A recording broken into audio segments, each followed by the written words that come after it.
ऐश्वर्य का रुख कर लेते हैं। इस वक्त वो मंत्री सुभाष गर्ग के साथ हैं। ऐश्वर्य, अहम जिम्मेदारी दी जा रही है सबको, लेकिन सुभाष गर्ग का महकमा वही है, कोई बदलाव नहीं।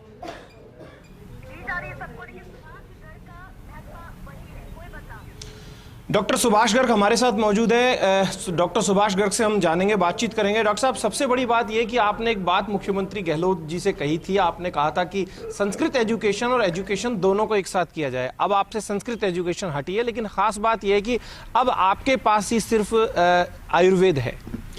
देखिए, ये मैं बहुत पहले से मानता था कि संस्कृत शिक्षा विभाग और स्कूल शिक्षा विभाग एक ही मंत्रालय के अधीन होने चाहिए, और ये बात मैंने रखी थी और माननीय मुख्यमंत्री जी ने उसको सुना, स्वीकार किया, और आज मंत्रिमंडल के विभागों का जो बंटवारा हुआ है उसमें निश्चित रूप से शिक्षा के अधीन ही जो है संस्कृत शिक्षा को जोड़ दिया गया है।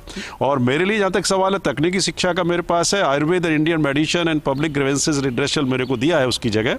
तो मैं तो मुख्यमंत्री जी का धन्यवाद देना चाहूँगा कि उन्होंने आयुर्वेद और इंडियन मेडिसिन, जो आयुष एक महत्वपूर्ण पद्धति है मेडिकल एंड हेल्थ के पॉइंट ऑफ व्यू से, और आने वाले समय में और जिस तरह का कोरोना का पीरियड और ये जो इन्फेक्शियस डिजीज जो चल रही हैं उसमें जो निकल के आया है कि अगर आयुर्वेद और इंडियन मेडिसिन पद्धति को डेवलपमेंट किया जाए, विकास और विस्तार किया जाए, और गांव-गांव ढाणी तक हमारे आयुष जो वेलनेस और हेल्थ सेंटर खोले जाएंगे, उनको पंचायत स्तर तक लेकर जाने की जो कल्पना है, क्योंकि मैं स्टेट मिनिस्टर भी था मेडिकल हेल्थ का, तो उस दौरान भी आयुष के संबंध में मैंने काफी कहा। सबसे बड़ी बात यह है कि स्टेट मिनिस्टर होते हैं तो आपके पास आप रखते नहीं थे सब कुछ, डॉक्टर रघु शर्मा जी के पास देते थे कि मोस्टली सारे डिसीजन वगैरह सारे ज़्यादातर वही करते थे। लेकिन इस बार आपके पास आयुर्वेद है, खास तौर पर डॉक्टर प्रसादी लाल मीणा साहब के पास हेल्थ है, लेकिन आपको आयुर्वेद और इंडियन मेडिसिन वाला महकमा दिया है, तो और बेहतर काम हो सकेगा। क्योंकि कई बार ऐसा होता है कि लोग भी थोड़ा सा कंफ्यूज हो जाते हैं कि यहाँ जाना है या यहाँ जाना है। देखिए, मेरा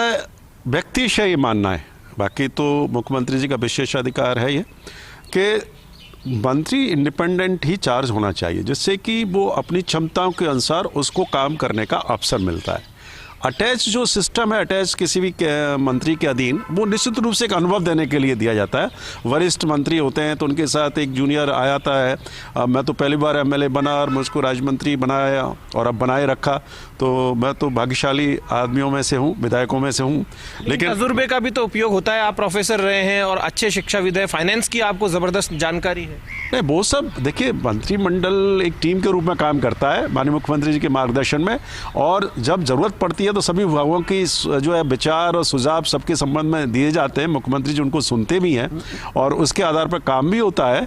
ये जरूरी नहीं है कि किसी विभाग के होने के बाद भी आप दूसरे विभाग के बारे में कोई अपना सुझाव और विचार रखते हैं, कोई आइडिया रखते हैं।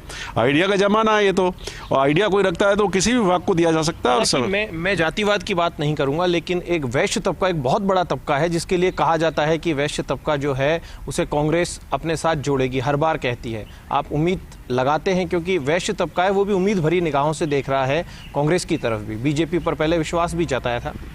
निश्चित रूप से स्वतंत्रता काल का हम इतिहास देखें तो उसमें मारवाड़ी वैश्य कम्युनिटी का हमेशा स्वाधीनता आंदोलन को फाइनेंस किया है, और इसलिए मैं तो मुख्यमंत्री जी का धन्यवाद देना चाहूँगा। 3 मंत्री वैश्य वर्ग से हैं, तो मैं सोचता हूँ माननीय मुख्यमंत्री जी ने पूरा वैश्य कम्युनिटी को जो है पूरे विश्वास में ले रखा है, और इसी रूप में डिपार्टमेंट्स भी मैं समझता हूँ बहुत अच्छे दे रखे हैं, और उस रूप में एक इस प्रक्रिया के तहत निश्चित रूप से पूरे राजस्थान का वैश्य समाज भी आज भी कांग्रेस की तरफ एक विकल्प के रूप में देख रहा है।